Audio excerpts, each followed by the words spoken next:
jungle.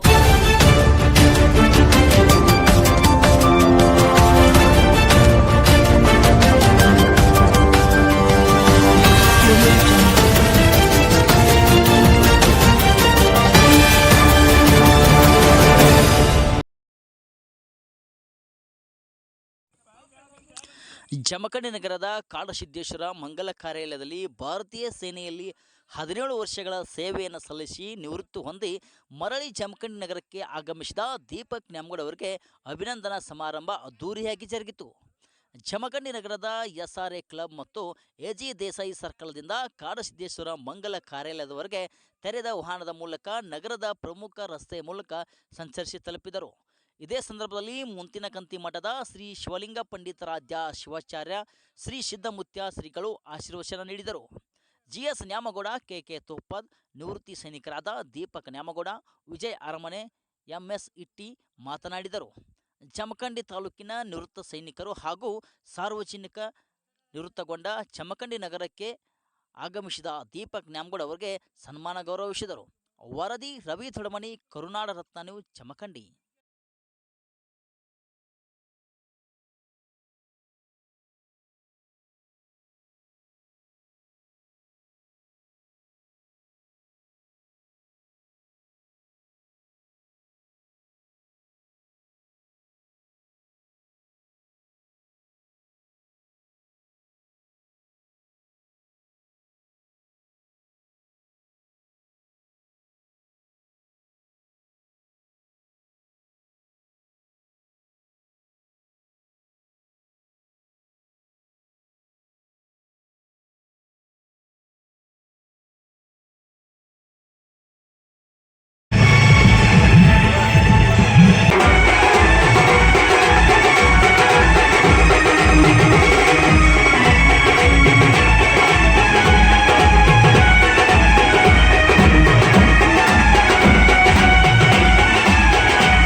ಮಾಮನ್ ಬರ್ರಿ ಹಾ zoom ಮಾಡ್ರಿ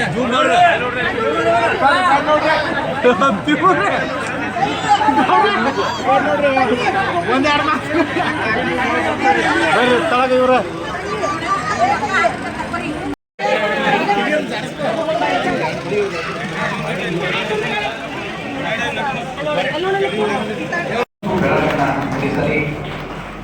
ತಾವು ಸೈನ್ಯದಲ್ಲಿ ಎದುರಿಸಿದ ಸವಾಲು ಮತ್ತು ಧೈರ್ಯ ನಾಗರಿಕ ಜೀವನದಲ್ಲಿ ಉಪಯೋಗಕ್ಕೆ ಬರಲಿ ಮತ್ತೊಂದು ಯುವಕರಿಗೆ ಅವರ ಸ್ಫೂರ್ತಿಯಾಗಲಿ ಸಚ್ಚಾರಿತ್ರವಂತ ಜೀವನ ಹೊರತಾಗಲಿ ಕೇವಲ ಬದುಕಿದಾಗ ಸೇವೆಯಲ್ಲಿದ್ದಾಗ ಮಾತ್ರ ಯೋಧನಲ್ಲ ಜೀವನ ಪರ್ಯಂತ ಒಬ್ಬ ಯೋಧನೆ ಆಗಲಿ ಎನ್ನುವಂತಹ ಪ್ರಗತಿಯ ಸೂಚಕ ಜ್ಯೋತಿ ಹೊರಗೆಲ್ಲ ಕುದಿಯು ನೀರು ಹೋದ ನೀವು ಬಹಿರ್ದೇಶಕ್ಕೆ ಹೋದ್ರ ಒಂದ್ ಸ್ವಲ್ಪ ಲೇಟ್ ಮಾಡಿದ್ರ ಅದೆಲ್ಲ ಬರ್ಪ ಆಗ್ತದಂತ ಮತ್ತೆ ಎಲ್ಲೇ ಬಹಿರ್ದೇಶ ಮಾಡಕ್ಕದು ನೀವು ರಾತ್ರಿ ಹೊರಗಡೆ ಹೋದ್ರಂದ್ರ ಹಾಗೂ ಸಹಿತ ಹೊಳ್ಳಿ ಬಂದ್ರಂದ್ರ ನಿಮಗೆ ನಿದ್ದಿನ ಹಾಕುವಂತ ಪರಿಸ್ಥಿತಿ ಇರುವುದಿಲ್ಲ. ಅವ್ರು 4 ಕಂಬಳಿ ಹಚ್ಕೊಂಡು ಸ್ಲೀಪಿಂಗ್ ಬ್ಯಾಗ್ ಹಾಕೊಂಡು ಮಕ್ಕೊಂಡ್ರು ನಿದ್ದೆ ಹತ್ತಂಗಿಲ್ಲ. ನಾವು ಅದನ್ನ ಬರೆಯೋದು ನೌಕರಿದ್ದು ಪ್ರಸ್ತುತವಾಗಿ ಸಲ್ಲಿಸಿದ್ದಾವ ಅಂತ ಉದಾಹರಣೆಗಳಿರ್ತಾವ. ಇನ್ನು ಈ ಸೈನಿಕರ ಜೀವನ ಏನಪ್ಪಾ ಅಂದ್ರ ಮರಳಿ ಬಂದಿದ್ದಾರೆ. ಅವರಿಗೆ ಮೊದಲು ನನ್ನ ಧನ್ಯವಾದಗಳನ್ನು ಅರ್ಪಿಸ್ತೀನಿ. ಇನ್ಮೇಲೆ ಸೈನಿಕರು ನಮ್ಮ ದೇಶವನ್ನ ಕಾವಲ ಮಾಡ್ತಾರಂತ ಅಷ್ಟೇ ಅಲ್ಲ, ಅವರು ನಮ್ಮೊಂದು ದೊಡ್ಡ ಆಸ್ತಿ ಮತ್ತು ಅವರು ನಮ್ಮ ಒಳಗಡೆ ಇರುವಂಥ ಸಿವಿಲ್ ಜನರಿಗೆ ಎಲ್ಲ ರಕ್ಷಣೆಯನ್ನು ಕೊಡ್ತಾರೆ. ದೇಶವನ್ನ ಸುರಕ್ಷಿತವಾಗಿ ಇಡಲಿಕ್ಕೆ ಅವರು ಮೂಲಭೂತವಾಗಿ ಕಾರಣರು ಅಂತ ನಾ ಹೇಳ್ತೀನಿ. ಅವ್ರಿಗೆ ನಾನು ಮೊದಲಿಗೆ ಒಂದು ಹ್ಯಾಟ್ಸ್ ಆಫ್ ಅಂತೇಳಿ ನಮಸ್ಕಾರವನ್ನು ಸಲ್ಲಿಸ್ತೀನಿ. ಇನ್ನು ನಮ್ಮ ಓಣಿಯಲ್ಲಿ ವಿಶೇಷವಾಗಿ ಬಹಳಷ್ಟು ಮಾಜಿ ಸೈನಿಕರದ ಈಗೂ ಸೈನ್ಯದಲ್ಲಿ ಸೇವೆ ಸಲ್ಲಿಸುವವರು ಅದಾರ. ಅದರಲ್ಲಿ ವಿಶ್ರಾಂತಿ ಜೀವನವನ್ನು ಸಲ್ಲಿಸ್ಯಾರ ಭಾಳ. ಮತ್ತೆ ಅದರೊಳಗೆ ಈಗಾಗಲೇ ಇಲ್ಲಿ ನ್ಯಾಮಗೌಡ ಗಲ್ಲಿಯಲ್ಲಿ ಶ್ರೀಶೈಲ ನ್ಯಾಮಗೌಡ, ನಂತರ ಈಶ್ವರ್ ನ್ಯಾಮಗೌಡ, ಅದರಂತೆ ಇಲ್ಲಿ ಈ ಓಣಿಯಲ್ಲಿ ಈ ಬಸು ಮದಾಪುರ, ಜಗದೀಶ್ ನ್ಯಾಮಗೌಡ, ನಂತರ ನಾಗೇಶ್ ಹೇಸ್ಮನಿ, ಹಿಂಗ ಅನೇಕರು ಇದನ್ನ ಮಾಡ ಸೇವೆಯನ್ನು ಸಲ್ಲಿಸಿ ಬಂದಾರ. ಮತ್ತು ಅವರ ಜೀವನ ಈಗ ವಿಶ್ರಾಂತ ಜೀವನವನ್ನು ಅವ್ರು ಪಡ್ಲಿಕ್ಕತ್ತಾರ. ಇನ್ನೊಂದು, ಈಗ ನ್ಯಾಮಗೌಡ ಫ್ಯಾಮಿಲಿಯಲ್ಲಿ 10 ಮಂದಿ ಸೇವೆಯನ್ನು ಸಲ್ಲಿಸಿದವರ, ಅದರಂತೆ ಹೆಚ್ಚಿನ ಸಂಖ್ಯೆಯಲ್ಲಿ ಸೇವೆಯನ್ನು ಸಲ್ಲಿಸಿದವರಂದ್ರ ಈ ಜಂಬಿಗಿ ಕುಟುಂಬ. ಈ ಮಿಲಿಟರಿಯಲ್ಲಿ ಹೆಚ್ಚಿನ ಸೇವೆಯನ್ನು ಸಲ್ಲಿಸಿದವರು ಅವರಲ್ಲೇ ಸಂಗಪ್ಪ, ರಾಯಪ್ಪ, ಶಿವಪ್ಪ, ನಂತರ ಸದು, ಸೋಮಶೇಖರ ಅಂತೇಳಿ ಅನೇಕರು ಸೇವೆಯನ್ನು ಸಲ್ಲಿಸ್ಯಾರ. ಈ ಒಂದು ಅಕ್ಕ ತಂಗಿಯರೆಲ್ಲ ಚೆನ್ನಾಗಿ ನಡೆಸ್ಕೊಡ್ತಾ ಇದ್ದಾರೆ. ಮತ್ತು 17 ವರ್ಷ ಸರ್ವಿಸು ನಾನು ಜಾಸ್ತಿ ಫೀಲ್ಡಲ್ಲೇ ಕಟ್ ಮಾಡಿದ್ದೇನೆ. 2 ಪೀಸ್ ಅಂದರೆ ನಿಮಗೇನು ಅರ್ಥ ಆಗಲ್ಲ.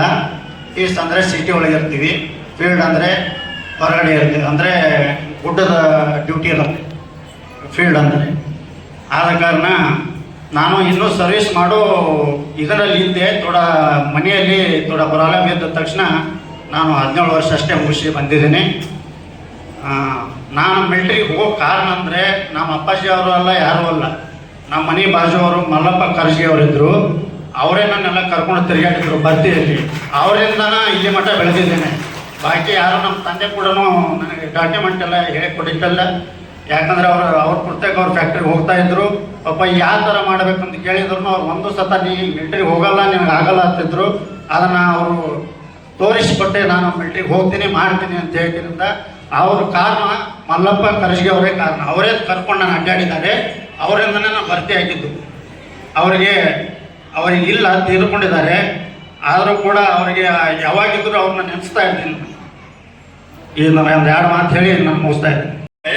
ಇದಾಗಿ ಹೆಂಡತಿ ತಂದೆ ತಾಯಿ ಎಲ್ಲ ಹೆಂಡತಿ ಮಕ್ಕಳು ಎಲ್ಲ ಬಿಟ್ಕೊಟ್ಟು ಹೋಗೋದ್ರಾಗ ಅವು ಅಪ್ಪ ಬರೀ ನಮ್ಮನ್ನ ನೆನೆಸ್ತಿರ್ತಾರೆ. ಮತ್ತೆ ಹೆಂಡತಿ ಆಗ ಇವಾಗ ಮೊಬೈಲ್ ಬಂದವ, ಮೊಬೈಲ್ದಲ್ಲಿ ಹೆಂಡತಿ ಗಂಡ ಹೆಂಡತಿ ಎಲ್ಲರೂ ಮಾತಾಡ್ಬೋದು. ಆಗ ನಾವೆಲ್ಲ ಸರ್ವಿಸ್ ಮಾಡೋಂಥ ಮೊಬೈಲ್ ಇಲ್ಲ, ಏನಿಲ್ಲ, ಬರೀ ಲೆಟರ್ ಮೇಲೆ ನಮ್ಗೆ ಕೆಲಸ ಆಗ್ತಿತ್ತು. ಈಗ ಮೊಬೈಲ್ದಾಗ ಆದರೂ ನೀ ಏನಿದೆ, ಯಾವ್ದಾಗ್ತದೆ, ಏನಿದೆ ಅದು ಏನು ಹೇಳಕ್ ಹೋದಿಲ್ಲ. ಯಾಕಂದ್ರೆ ಅದು ಸೆಕ್ಯೂರಿಟಿ ಲೀಕ್ ಆಗ್ತದೆ. ನಮ್ಗೆ ಗೊತ್ತಾಗೋದಿಲ್ಲ, ನಮ್ಗೆ ಬೇರೆದವ್ರಿಗೆ ಏನು ಹೇಳ್ತಾರೆ. ಈಗ ನಾವು ಒಂದೊಂದ್ಸಲ ಪಾಕಿಸ್ತಾನ ಭಾರತದಲ್ಲಿ ಇರ್ತೀವಿ, ಆದ್ರೆ ನಾವು ಅದನ್ನ ಹೇಳಿ ಕೋರ್ದಲ್ಲ ಮೊಬೈಲ್ದಲ್ಲಿ. ನಾ ಇಂಥ ಊರಾಗಿದ್ರು ಹಿಂಗಿದ್ರು ಇಲ್ಲೇ ಹಿಂಗ ನನ್ನ ಜೀವ ಭಯ ಐತೆ ಅದನ್ನ ಏನು ನಾವು ಮೊಬೈಲ್ದಾಗಿ ಮಾತಾಡಕ್ಕೆ ಸಹಿತ ಕೋರ್ತದ. ಈಗ ಏನು ಎಲ್ಲ ದೇವರ ಪುಣ್ಯದಿಂದ ತಂದೆ ತಾಯಿ ಆಶೀರ್ವಾದದಿಂದ ನಾಗೋಡವ್ರು ಚಂದಾಗಿ ಬಂದಿದ್ದಾರೆ. ನಮ್ಗೆ ಅದೊಂದ ಸಂತೋಷ. ಇಷ್ಟು ಹೇಳಿ ನನ್ನ ಮಾತು. ಚಿಕ್ಕ ಅಜ್ಜ ಅಂದ್ರೆ ಶಂಕರಪ್ಪ ನ್ಯಾಮಗೋಡು, ಅವರಿಬ್ರು ಈ ನಾನು ನ್ಯಾಮಗೋಡು ತರಗಾರದಾಗ ಪೈಲಾ ಮಿಲಿಟ್ರಿಗೆ ಇದ್ದವರು. ತದನಂತರ ಈಗ ಸಾಕಷ್ಟು ಜನ ಈಗ ಹೇಳಿದ್ರು ಸರ್ ಯಾರ್ಯಾರ ಏನೇನು ಸೇರಿದ್ರು. ಅವರು ಈಗ ಆ ಮಣಿತನದಾಗ ನಮ್ಮ ಮಣಿತನದಾಗ 3ನೇ ತಲೆಮಾರಿ ಅಪ್ಪ ಮಗ ಅದು 3ನೇ ತಲೆಮಾರಿನ ಇದೊಂದು ಭೇಟಿ ಅನ್ನುವಂಥದ್ದು. ಆಮೇಲೆ ಜೇಮಿಗೆ ಮಣಿತನದಲ್ಲಿ, ತುಪ್ಪದ ಮಣಿತನದಲ್ಲಿ, ಹೇಗೆ ಮಣಿತನದಲ್ಲಿ, ಅಡಿಕೇರಿಯಲ್ಲಿ ಎಲ್ಲ ಕುಟುಂಬದಲ್ಲಿ ಇವತ್ತ ಈ ನಮ್ಮ ಸುತ್ತಮುತ್ತಲು ಇವತ್ತ ಒಂದು ರೀತಿ ಜನ ಭಾಳ ಇತ್ತು. ಆದ್ರೆ ನಾವು ನೋಡ್ತಿದ್ದೇವೆ ಅವಾಗ ಭೇಟಿ ಅಂದ್ಕೊಳ್ಳಿ ಭಯ, ಭಾಳ ಅಂದ್ರೆ ಭಾಳ ಭಯ. ಏನು ಓಣೆ ಮತ್ತು ಟೆಲಿಗ್ರಾಮ್ ಬಂದ್ರೆ ಮತ್ತೊಂದು ಬಂದ್ರೆ ಓದಾದ್ರೆ ಇರ್ತಿದ್ದಿಲ್ಲ. ಅವಾಗ ಏನೇ ಹುತಾತ್ಮ ಸೈನಿಕರಾದ್ರೆ ಅವ್ರ ಅಡಿಗಳು ಬಂದ ಮೇಲೆ ಗೊತ್ತಾಗ್ತಿತ್ತು. ಅವ್ರ ಬಟ್ಟೆಗಳು ಬಂದ ಮೇಲೆನ ಹುತಾತ್ಮರಾಗ್ಯಾಗಳಿದ್ದಾವ. ಅಟ್ಟ ಪ್ರೀತಿ ಅಂದ್ರೆ ಸೇರೋಸ್ಲಿಕ್ಕ ಅದಕ್ಕೆ ಭಯ ಬರ್ತದ್ದು ಮಿಲಿಟ್ರಿಗೆ ಹೋಗೋಣ ಅಂತ ಟೈಮ್ದಾಗ ಸಾಕಷ್ಟು ಜನ ಮಿಲಿಟ್ರಿ ಸೇವೆ ಸಲ್ಲಿಸ್ಯಾರ. ನಮ್ಮ ಸೇವಾ ಅದ್ರಾಗ ಯಾವಾಗ ಅಟಲ್ಬಿಹಾರಿ ವಾಜಪೇಯಿ ಅವರು ಈ ರಾಷ್ಟ್ರದ ಪ್ರಧಾನಿ ಆದರು, ನಮ್ಮ ಕಾರ್ಗಿಲ್ ಯುದ್ಧ ನಡೆದಾಗ ಸೈನಿಕರ ಮೃತದೇಹಗಳನ್ನ ನೇರವಾಗಿ ಎಲ್ಲಿ ಏನು ವಾರದಿಂದ ನೇರವಾಗಿ ಅವರು ಮೃತದೇಹಗಳನ್ನು ತರಿಸುವಂತ ಒಂದು ಗೌರವ ಕೊಡುವಂತ ಒಂದು ಒಳ್ಳೆಯ ಕೆಲಸ ಅವತ್ತ ಸೈನಿಕರಿಗೆ ಹೆಚ್ಚಿನ ಒಂದು ಗೌರವ ಕೊಡುವಂತ ನಾವು ಬರ್ತಂದ್ರೆ ನಮ್ಮ ಗರ್ಜಾಳದ ಅದನ್ನ ಆ ಮೌಡಿ ಬಂದಾಗ ಬಹಳ ಭಾವನಾತ್ಮಕ ಊರಾಗಿ ಒಂದು ನಡೆದ್ರೆ ಅವತ್ತ ಎಲ್ಲರಿಗೂ ಏನಪ್ಪ ಸೈನಿಕರಂದ್ರ ಹಂಗ ಅಂದ್ರೆ ಇವತ್ತ ನಾವೇನರೇ ಯಾವುದೇ ಇರಲಿ, ಇಂಜಿನಿಯರ್ ಇರ್ಬೋದು, ಡಾಕ್ಟರ್ ಇರ್ಬೋದು, ಬೇಕಾದಂಥ ಸಾಹುಕಾರ ಇರ್ಬೋದು, ಟಾಟಾ ಬಿರ್ಲಾ ಇರ್ಬೋದು, ಇಂಡಸ್ಟ್ರಿಯಲ್ ಇರ್ಬೋದು, ಯಾರು ನಮ್ಮ ನೆಮ್ಮದಿಯಿಂದ ಜೀವನ ಮಾಡಬೇಕಾದ್ರೆ ನಮ್ಮ ಗಡಿ ಸರ್ಕಾರಿನ ಸೈನಿಕರು ಅವ್ರು ನಾವು ಭಾಳ ಅವ್ರಿಗೆ 100,000 ಸಲ ನಮಸ್ಕಾರ ಮಾಡಿದ್ರು ತಪ್ಪಿಲ್ಲ. ನಾವು ಇದ್ದಿ ಆರಾಮ್ ಮಾಡ್ಕೊಂಡು ನಾವು ಮನೆಯಾಗ ಮಕ್ಕೋಬೇಕಾದ್ರೆ ಅವ್ರು ಅದರ ನಾವೆಲ್ಲರೂ ಇವತ್ತು ಸುಖ ಜೀವನ ಮಾಡ್ಲಾಕ ಸಾಧ್ಯ. ಇವತ್ತು ಮೊದಲ ಜೈ ಜವಾನ್ ಒಂದೇ ವಾಕ್ಯಿತ್ತು. ಲಾಲ್ ಬಹದ್ದೂರ್ ಶಾಸ್ತ್ರಿ ಅವರು ಜೈ ಜವಾನ್ ಜೈ ಕಿಸಾನ್ ಅಂತ ಸಿದ್ದೇಶ್ವರ ಅಪ್ಪ ಅವರು ಹೇಳ್ತಿದ್ರು. ಪ್ರಥಮವಾಗಿ ನಮ್ಮ ಅನ್ನ ಕೊಡುವಂತ ರೈತ ರಾಷ್ಟ್ರದ ಬೆನ್ನೆಲುಬು ಆದ್ರೆ ನಮ್ಮ ತಾಯಿ ಎಲ್ಲ ಮುಂದೆ ಕೂತ್ರೆ ಎಲ್ಲ ಎಷ್ಟಪ್ಪ ಒಂದು ದೇವ್ರು ಗೊತ್ತಾಗ ತಾಯಿಂದಿರು ಅವ್ರ ಮನೆಯವರು ಹೆಣ್ಣರು ಮಕ್ಕಳು ಎಲ್ಲ ಕಷ್ಟಪಟ್ಟದ್ದು ನೋಡಿದ್ರೆ ಅದು ನಮ್ಗೆ ಹೇಳಕ್ಕಾಗಲ್ಲ. ಅದಕ್ಕೆ ಅವ್ರಿಗೆ ಎಷ್ಟು ನೆನೆಸಿದ್ರು ಕಮ್ಮಿ. ಗುರುಗಳಿಗೆ ನನ್ನ ಅನಂತ ನಮಸ್ಕಾರ. ದೀಪಕ್ ಅವ್ರಿಗೆ ನನ್ನ ನಮಸ್ಕಾರ. ಹಿರಿಯರಿಗೆ ನಿಮಗೆ ಯಾಕಂದ್ರೆ ಮೊದಲು ನಿಮಗೆ ನಮಸ್ಕಾರ ಮಾಡೋರಿಗೆ ನಿಮ್ಮನ್ನ ಎಷ್ಟು ಹೊಗಳಿದ್ರು ನಮ್ಮ ಬಾಯಿ ಸಹೋದರು ಕಮ್ಮಿ. ಎಷ್ಟು ತ್ಯಾಗ ಮಾಡಿರಿ ಅಂದ್ರೆ ನಾವು ಎಲ್ಲರೂ ಸ್ವಲ್ಪ ತ್ಯಾಗ ಮಾಡೋದು, ನಿಮ್ಮಷ್ಟು ತ್ಯಾಗ ಜಗತ್ತಿನಾಗ ಯಾರೂ ಮಾಡಿಲ್ಲ. ಅದಕ್ಕೆ ನಿಮ್ಮನ್ನು ಎಷ್ಟು ಹೊಗಳಾಕತ್ತಿರೋ ನಮಗಿದು ಮುಗಿಲಿಲ್ಲ. ಅದು ಭಗವಂತ ನಿಮ್ಗೆ ಎಲ್ಲರಿಗೂ ತಾಯಂದಿರಿಗೆ ನಿಮಗೆ ಅವ್ರ ಹೆಣ್ಣರು ಮಕ್ಕಳು ಮನ್ಯಾಗ ಏನಾದ್ರೆ ಎಲ್ಲರಿಗೂ ದೇವರ ಆಯುಷ್ಯ ಆರೋಗ್ಯ ಸಮಾಧಾನ ಕೊಟ್ಟು ಮತ್ತೊಮ್ಮೆ ತಮಗೆಲ್ಲರಿಗೂ ಭಗವಂತ ಆಯುಷ್ಯ ಆರೋಗ್ಯ ಕೊಟ್ಟು ಆನಂದ ಕೊಡ್ಲಿ ಅಂತ ಹೇಳಿ ಎರಡು ಮುಗಿಸಿ ಗುರುಗಳು ಮಾತಾಡೋದು. ನಿಮಗೆ ಒಂದು ತಾಸು ಫ್ಯಾನ್ ಹಚ್ಚಲಿಕ್ಕಂದ್ರೆ ಎಷ್ಟು ತ್ರಾಸ ಆಗತ್ತೆ, ಹೌದಿಲ್ಲ? ಯಾವಾಗ ಎಲ್ಲಿ ಹೊರಗೆ ನಂತರ ಗೊತ್ತಿರಲಿ. 17 ವರ್ಷ ಯಾವ ಫ್ಯಾನ, AC, ಗೀಸಿ, ಬೆಡ್ರೂಮು ಅವು ಇಲ್ಲದ ಸೇವೆ ಮಾಡಿ ಬರ್ತಕ್ಕಂತಹ ಸೈನಿಕರನ್ನ ನಾವೆಲ್ಲ ಇವತ್ತು ಏನು ಮಾಡಕತ್ತೀವಿ? ಗೌರವಿಸಾಕತ್ತೀವಿ. ಗೌರವಿಸ್ಬೇಕು ಅಂತಂದ್ರೆ ಸ್ವಲ್ಪ ಜೋರಾಗಿ ಚಪ್ಪಾಳೆ ತಟ್ಟಬೇಕು. ಚಪ್ಪಾಳೆ ತಟ್ಟಾಗಿಲ್ಲ, ನಾಗಿದ್ದು ಬರ್ಬೇಕು ಚಪ್ಪಾಳೆ. ನಾಳೆ ನಾವೆಲ್ಲ ಹೃದಯಪೂರ್ವಕ ಅಭಿನಂದನೆಗಳನ್ನು ನಾವು ಅವರಿಗೆ ಸಲ್ಲಿಸಬೇಕು. ಬಹಳ ಖುಷಿ ಆಗುತ್ತೆ ಈ ಕಾರ್ಯಕ್ರಮ ನೋಡಿ. ಬಹಳ ನೋವಿನ ಸಂಗತಿ ಎಂಥದ್ದು ಅಂತಂದರೆ, ಇವತ್ತು ಸರ್ಕಾರದವರು ಅದನ್ನು ನಿರ್ಧಾರ ತಗೋಬೇಕು.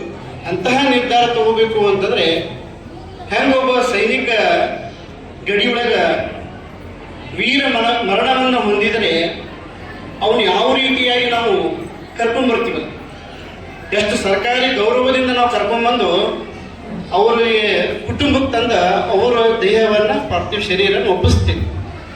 ಆದರೆ ಸರ್ಕಾರ ಮುಂದೊಂದು ದಿವಸ ಹೆಂಗೆ ಮಾಡಬೇಕು ಅಂತಂದರೆ, ಅಲ್ಲಿ 17, 18, 20 ವರ್ಷ ಏನು ಸೇವೆ ಮಾಡ್ತಾರಲ್ಲ, ಆ ಸೇವಾ ಮಾಡಿರ್ತಕ್ಕಂತಹ ಯೋಧನನ್ನು ಕೂಡ ಹೆಂಗೆ ಕರ್ಕೊಂಡ್ಬರ್ಬೇಕು ಅಂತಂದರೆ, ಅಲ್ಲಿ ಏನು ಅಲ್ಲಿಂದ ಬರ್ತಾನೆ ಜಮಖಂಡಿ ಅವ್ರ ಮನಿ ಮುಟ್ಟುವರೆಗೂ ಸರ್ಕಾರಿ ಗೌರವದಿಂದ ಬಂದು ಮುಟ್ಟಿಸಿದ್ರೇನೆ ಅದಕ್ಕೊಂದು ಸಾರ್ಥಕ ಅಂತಕ್ಕಂಥ ಮಾತನ್ನು ಹೇಳ್ತೀವಿ. ನೋಡ್ರಿ, ಇವತ್ತು ಜಮಖಂಡಿ ಒಳಗೆ ಪಾಪ 12, 18 ವರ್ಷಗಟ್ಟಲೆ ಅವ್ರು ಸೇವೆ ಮಾಡಿ ಬಂದಿದ್ದಾರೆ. ನಾವು ಸೇವೆ ಮಾಡಿ ನಾವು ಅವ್ರ ಕಾರ್ಯಕ್ರಮ